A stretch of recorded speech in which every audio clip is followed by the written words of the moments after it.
Okay, this is the third and the last section of the first lecture. So, extraneous and confounding variables. So, what are these? O hindi lang pala IV and TV yung uri ng variable. We can also have extraneous and confounding variables in your study. So, when we say extraneous variables, ito yung mga variables na hindi mo intention na pag-aralan. But, in some way, whether you know it or not, it's still present. Very much present in your study. Yung iba nga ay pwede pa maka-apekto sa iyong result kung sila ay confounding variables or kung sila ay naging confounding variables. But more on that later.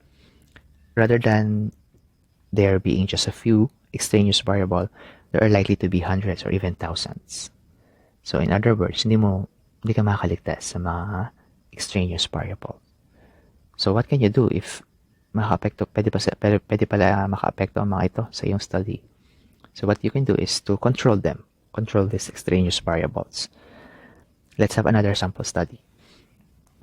So, gusto mong malaman yung relationship between background music and task performance among employees at a packing facility. So, siguro ay nagpaplano siguro ang management na kung merong background music na naririnig itong mga factory workers, mag-improve ang kanilang performance sa kanilang trabaho. Okay?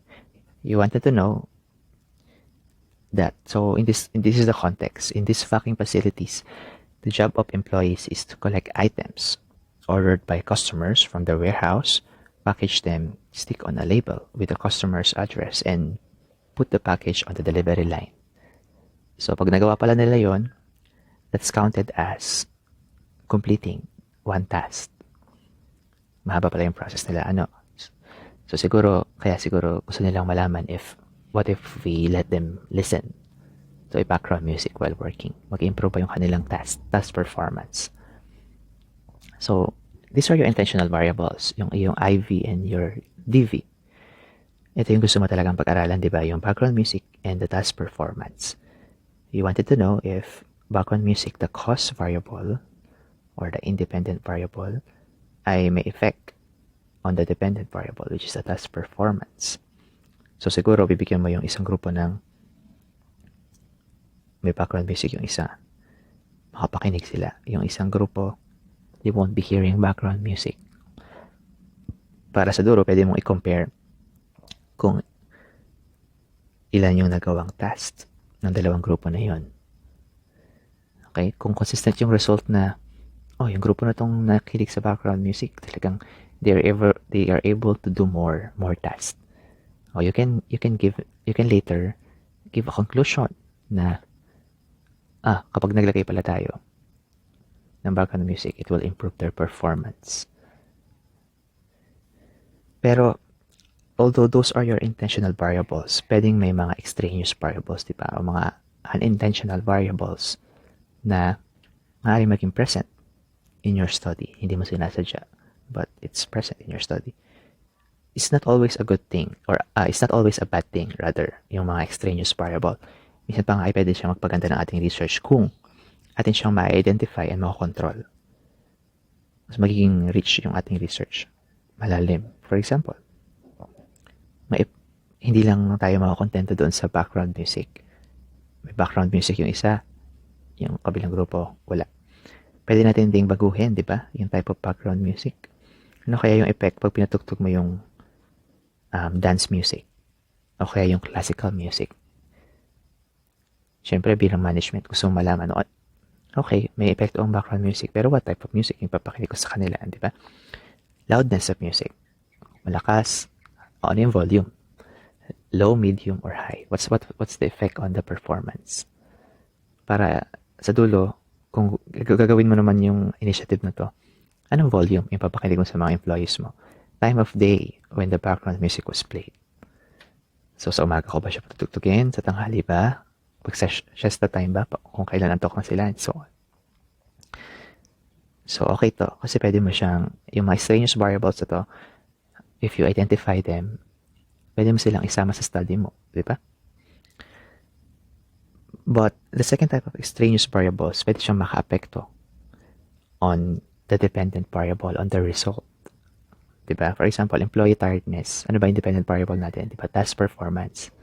O syempre, pag pagod na yung tao, kahit pa anong klaseng music, yung pakinig mo dyan.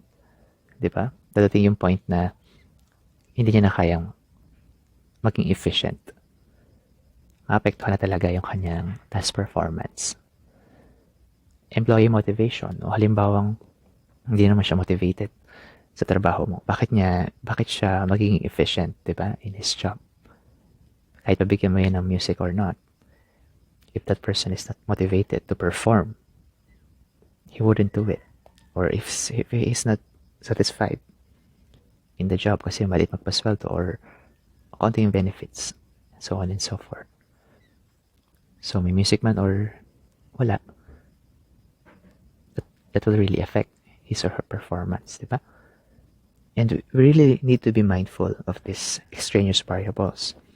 Kasi what will happen if you cannot control them, if you cannot identify them ahead of time, pwede ka magkaroon ng alternative explanation dun sa result mo. O halimbawa, dun sa study na to, nagkaroon ka na ng conclusion, oh wow, ang background music pala ay talagang effective sa pagpapataas ng task performance in this particular branch of the company. So, ang ginawa mo, nagbigay ka ng background music sa iyong mga employees without knowing na ang nagpataas pala ng task performance in this particular branch ay actually yung management style ng manager. So, halimbawang nagbago ng management pero meron pa rin background music, you will see now a decline in the task performance of the employees kasi bago na yung management style, siguro hindi nila gusto, di ba? They're not satisfied with the job. Kasi hindi natin na-control yung extraneous variable na yun. When we couldn't control them, are not dealt with, taken into account or controlled, they may, emphasis on the may, provide alternative explanation. Kapag nangyari yun, yung extraneous variable mo, kumbaga, tatawagin mo na siyang confounding variable. That's the time that you call it a confounding variable. So, ano pwede mong gawin para makontrol natin, ma-identify natin kung ano yung mga possible confounding variable na meron sa ating study? Kasi pwedeng mag-invalidate ng result natin yun, di ba? That's why you have to read academic literature, past researches on that particular topic. Halimbawa, ano yung mga pwedeng maka-apekto sa task performance ng iyong mga employees? Magbasa ka ng mga researches about that. Tingnan mo yung mga naging result. If wala naman palang study o napabulaanan yung relationship between halimbawa ang job motivation or job satisfaction and task performance, then you have a reason na hindi mag-alala dun sa extraneous variable na yun. Hindi siya magiging confounding based on past researches. Okay? That's why you have to read. Second, common sense. Are there any logical or practical reason to assume that an extraneous variable ay pwede maging confounding? So, dito common sense. Kahit na walang napatunayan yung mga research, syempre, kung sino mas satisfied, diba? Sila yung mas ganado magtrabaho. You know it by common sense. You know it by experience that this will be true. Okay? So, you're guided with the knowledge of past researchers who came before you and your own volition, your own common sense, your own experience when dealing with these confounding variables. Okay? I believe that's all for this lecture. Thank you, and see you next week.